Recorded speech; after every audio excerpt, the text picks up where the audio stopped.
Have you seen The Lion King? Have you seen Finding Nemo? Have you seen Madagascar? Then you've seen this movie. The zoo will officially be ours in 3, 2, and showtime. What a strange place for a party. Ow!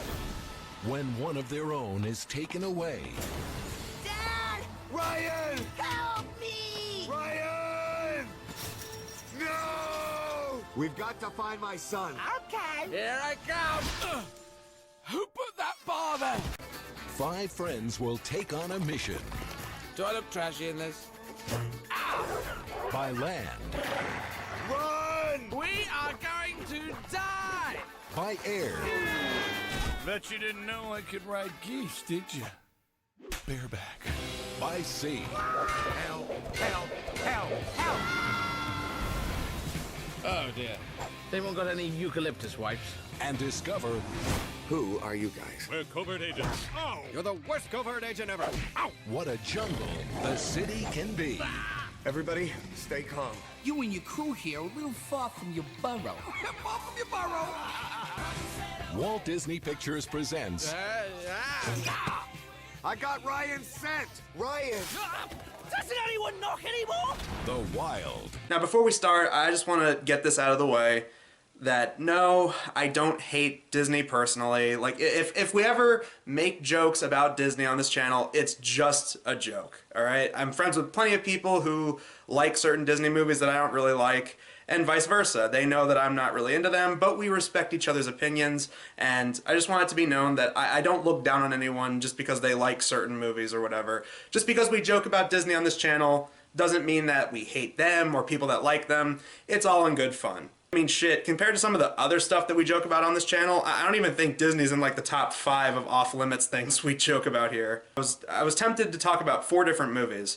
It was going to be Home on the Range, the starting point, I guess, Chicken Little, which everyone declares as like the worst CG animated movie from Disney, and one of the worst in terms of like 2010 releases, which was Mars Needs Moms. Then I went to a couple of my friends and I brought up this movie and they're like, wait, that existed? And it's like, alright, I guess I could talk about it for this video then. So yeah, we're talking about the animated movie that no one seems to remember from Disney's arsenal, and that is of course The Wild.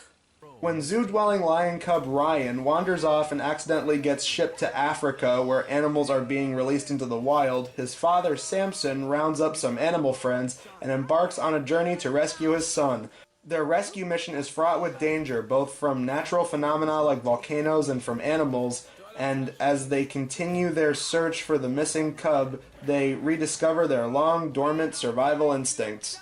5.2 out of 10 on IMDb. That's at least more than Secret of Nim 2. So after looking around for some very minor details about the backstory of how this movie came into existence, first of all, this wasn't animated in-house. Like a lot of other movies that were CG, Disney didn't really make this movie themselves. Like I said, this was before stuff like Frozen and Tangled and stuff like that, where it was clearly made in-house. And this isn't the first time Disney's done this. I think Dinosaur was done by a different studio in terms of the animation, and that was like, what, 2000, 2001?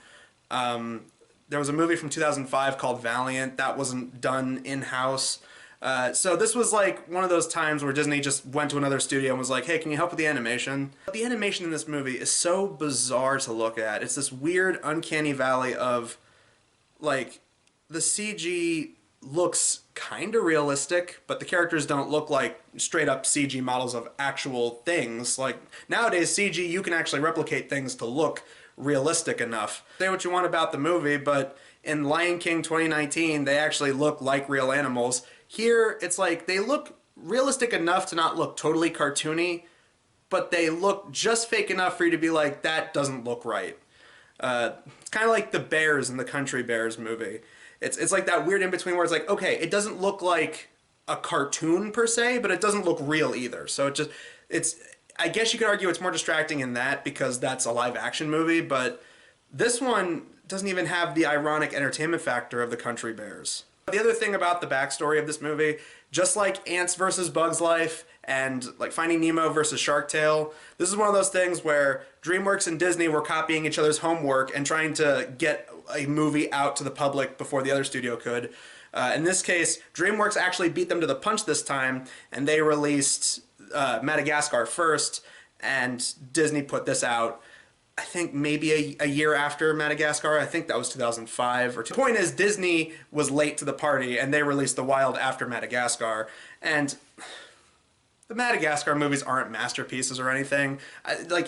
Madagascar is one of those movies where, because of the current landscape of film discussion online, there are so many different people who are like, oh, I think it's terrible. Oh, I like it ironically. Oh no, they're actually a lot better than you give them credit for. Whatever your thoughts are on Madagascar, it's Citizen Kane in comparison to this. Not only does this movie feel like the Video Brinquedo version of Madagascar, it also takes elements from Lion King and Finding Nemo. So just like in Lion King, you have the dynamic of father and son. You know, you got a big lion and his cub, and then you got the Finding Nemo element where you have the father-son relationship where the kid is kind of extroverted and wants to explore the world at large, and the dad is very kind of protective and says like, no, we have it great here. We don't have to go outside and explore. We have everything we could possibly want.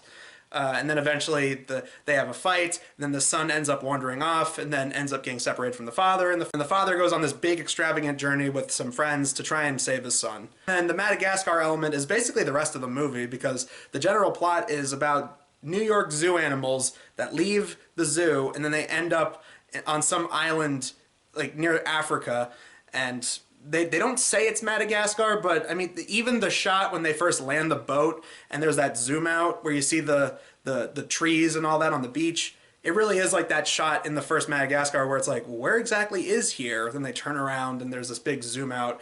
It really just did make me think, oh shit, this movie should have been titled I Can't Believe It's Not Madagascar. Guys, look. Gosh, it's feel like a lifetime since you've been here. Yeah. A lifetime. As for the plot, you have a father and son, Samson, who's played by Kiefer Sutherland. Man, between this and Zoolander 2, I am so sorry, man. And his son, who's played by, I don't remember the actor's name. It's Greg Sipes, I believe. But I know this, and you could totally tell as soon as you hear his voice, it's Beast Boy from Teen Titans. Because as soon as he started talking, I'm like, that's motherfucking Beast Boy, yo. I'm never gonna learn how to roar here, Dad. Ryan. But don't worry, I finally figured out how we can get to the wild. Like I said, the kid wants to go out and explore because his dad keeps telling him these extravagant stories about how he once lived in the wild, and he fought off a bunch of wildebeests, and he was the king of the jungle, basically. Which, as soon as that element's brought in, you just know they're gonna pull that was bullshit. Later on, it turns out that he was just lying to his son to try and make himself seem cool. That's much later on in the movie. Some of the other characters we have are a street squirrel named Benny, played by Jim Belushi. The squirrel is also in love with a giraffe who's named Bridget, so you have, I guess this is one of the few things the Wild predicted before the Madagascar sequels came around, the interspecies relationship between the giraffe and some other animal. Here it's the squirrel, and in the Madagascar movies it was the giraffe and the hippo. You got a snake, played by Richard Kind, after Tom and Jerry the movie. I am so sorry. That guy is not a bad voice actor. I just don't know how he ends up in stuff like this. And lastly, you got the funny koala, voiced by Eddie Izzard, who does comedic shenanigans like jumping crotch first into a fence. Here I come! Who put that bar there? So they all have their daily lives. As soon as the zoo closes up shop for the night, everyone leaves their cages and they're free to explore, and they apparently have like a curling match against some penguins, which I was just like, oh great, penguins, just like Madagascar. But then again, this was the 2000s. Like, penguins were everywhere, man. Between Madagascar and March of the Penguins and Surf's Up and Happy Feet, everyone was just in love with penguins in the 2000s. I mean, let's not forget the masterwork of cinema that was Farce of the Penguins. Morgan Freeman has more talent than you in just a freckle on his ass! Fuck you, you nutless motherfucker! I swear to God, I saw that movie, I think, once on Comedy Central, late at night, and all I can say is, if you've seen the trailer, you've basically seen the whole movie. So yeah, at night, when all the animals get out of their containment, they all just run around the zoo and have fun. And, you know, Samson and his friends, they're doing this curling match against these penguins. Ryan goes off and hangs out with some friends who say it'll be funny to have Ryan practice his roar. One of the other things taken from Lion King, Simba practicing his roar. So they tell Ryan to go practice his roar, which ends up scaring a bunch of gazelles, causes a stampede. It's not like the stampede that's in The Lion King. It's not like that one.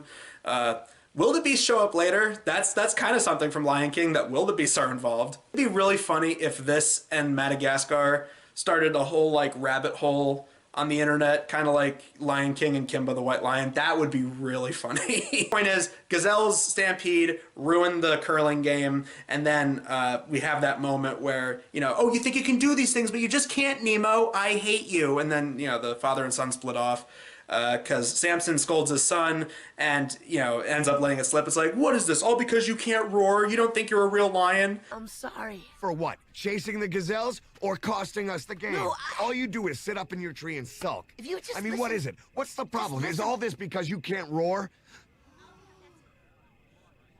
You know, the son's all pissed off, walks away, and then he sees that there are some crates that are going to the wild.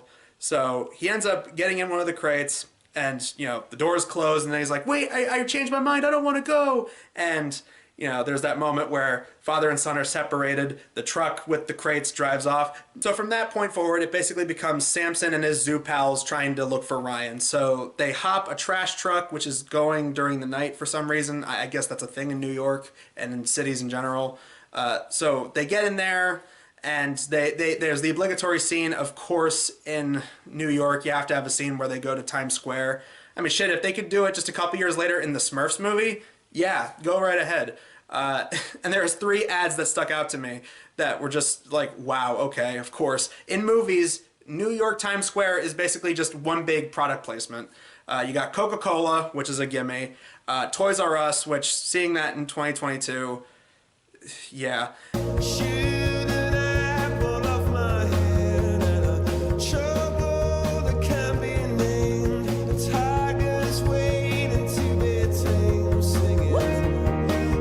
And the third one, and the one that stuck out to me the most, was they had Lion King on Broadway, and I was just like, of course. They escape the trash truck, they end up getting separated with Benny the squirrel, but he comes back later. But for now, they get chased by some street dogs. And this is the thing, like, you remember in Madagascar, there's that whole scene where they end up going to the subway station, and, you know, you got people kind of freaking out by the fact there's zoo animals running around, and then, you know, when they actually get to the station, there's the big SWAT team that comes in. There's nothing like that at all in this movie. I mean, there's a part later where they end up on a tugboat and they scare the captain, who ends up jumping off the boat, but that's about it. It's one of those movies where, even though the movie takes place in a very highly populated area, like New York City, you know, it could be like 3 in the morning and there'll still be people wandering around. These zoo animals are running around the streets. Nobody is there to freak out. You think they would have some fish out of water comedy with like, oh my gosh, zoo animals, run for your lives. Nothing like that.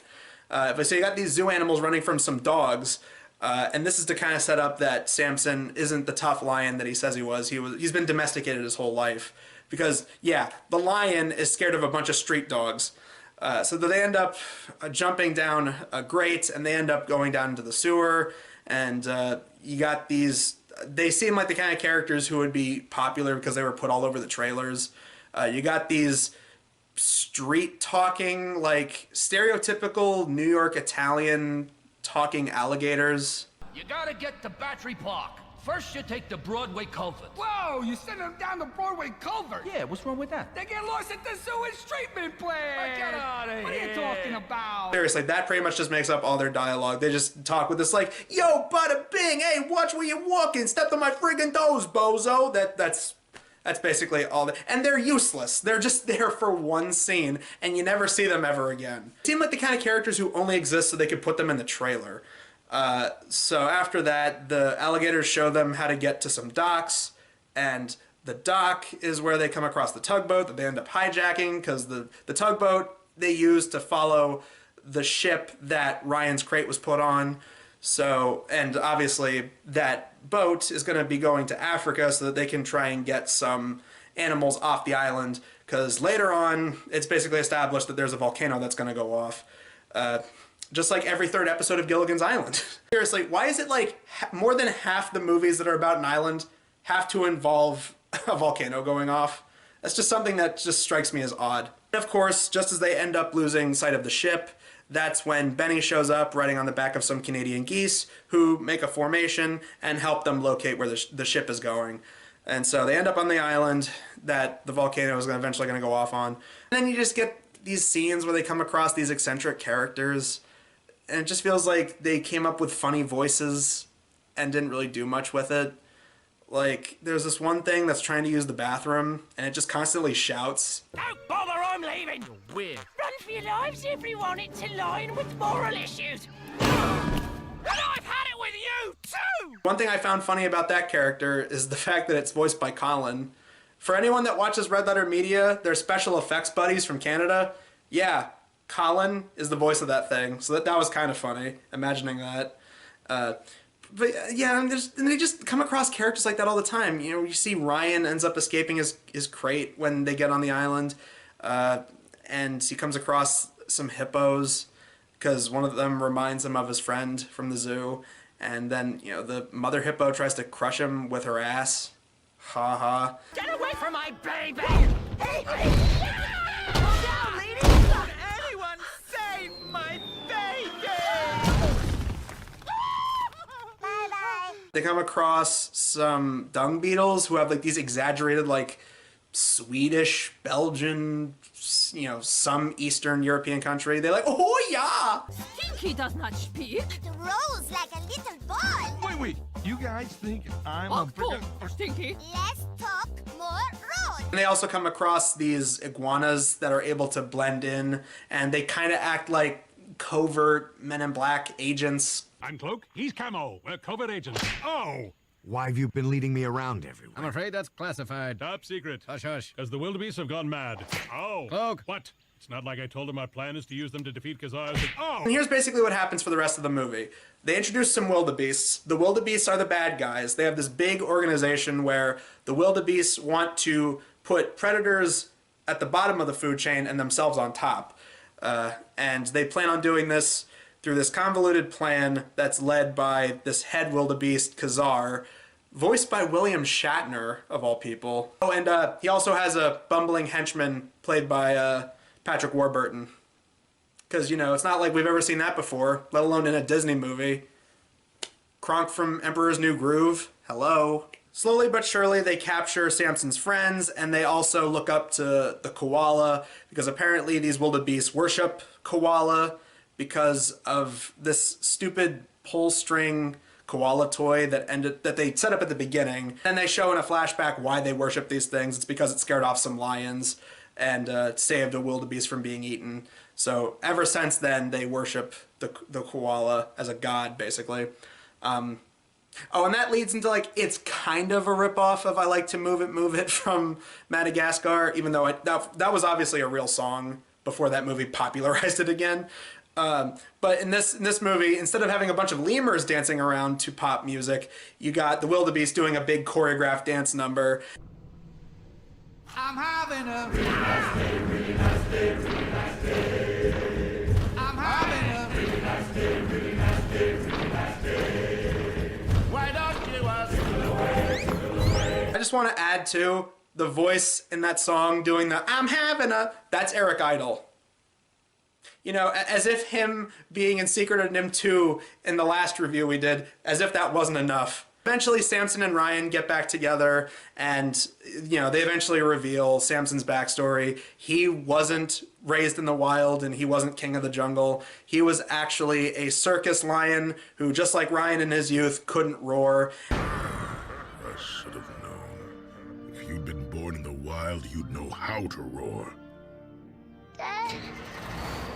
Dad. It's one of those animated movies where it's like you've got some really talented people, and they're just not given anything funny to do. And that's kind of my biggest problem with the whole movie, is that it's like, again, say what you want about the Madagascar movies, but this movie just wasn't funny. I just didn't think any of the jokes worked. Madagascar at least in the parts where I thought the movie worked, I at least thought that Madagascar was like so fast paced. It was like a joke every few seconds. And it seems like a lot of DreamWorks movies kind of try to do that. But that was kind of what I liked about it, was that it was pretty sporadic and it had a decent pace to it. Here, jokes just kind of drag on and linger, and if it's not that, they just kind of rely on easy PG family movie jokes like, oh, the dung beetles are rolling around poop, isn't that funny? And just simple stuff like, oh, you have characters do funny voices, isn't that wacky? And there's just stuff like that all throughout the movie. And ultimately it comes down to, of course, they stop the wildebeests. They basically turn the wildebeests into good guys. They all turn on William Shatner wildebeest. And just as the movie starts to get awesome with, like, you got this action-packed scene of a lion fighting a wildebeest.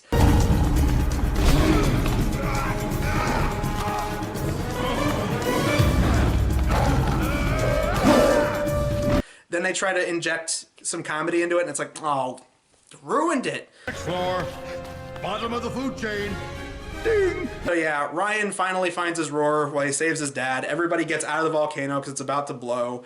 William Shatner wildebeest ends up getting stuck and tied up with the pull string of the koala toy, and he also has a giant rock monument fall on top of him. So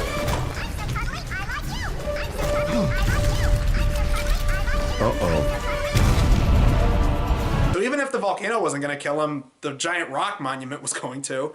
And then they all hop on the tugboat, and we get a reprise of "I'm having a." Overall, I mean, there's a reason that this movie's otherwise forgotten, because it doesn't really have a whole lot going for it. Just like, even if you take Madagascar out of the equation, it's like you've seen this kind of story done before and done better with Finding Nemo, and there's a way better Disney movie with lions with Lion King. Characters aren't that interesting. They aren't really given a whole lot to do. The humor is just really lackluster and not that funny. And the animation, while not the worst, it's certainly not as cheap as something like Felix the Cat or Secret of Nim 2. There's just something about this movie that's just like, okay, I feel like in a couple of hours I'm gonna forget that I saw this, because nothing about it really stuck out to me. It's not as infuriating as Secret of Nim 2, mainly because that just shits all over the legacy of a really great movie. And it's not as annoying as Felix the Cat the movie, but I feel like I remembered more from Felix the Cat the movie. And even some of the stuff I forgot to mention, like the fucking monster that comes out and quotes A Streetcar Named Desire. This way isn't much better. I still remember that more than anything in this movie. This movie just had nothing. So, yeah. I don't know if you could say that it was boring, because, I mean, like, I was able to remember enough to talk about it for this video, but I seriously think that in a couple hours, this movie's just going to fade into obscurity. And next week, for the last video for November on Blockbusters show, we're going to be talking about one of Warner Brothers' worst animated movies, because their worst period was when they were trying to make theatrically animated films in the 90s. And, well, I'm talking about one I've always wanted to talk about for a while, because I remember seeing it as a kid, thought it was kind of funny, and now that I'm older, I'm like, oh my god. This is so much worse than I thought it was. Next time we're talking about Quest for Camelot, but until then, I'm Adam Sykes of The Blockbuster Show, and we will see you guys in the next video.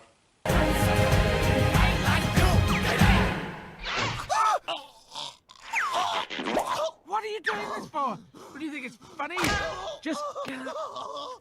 Sorry about that, everybody. Sorry. Hello. Do carry on.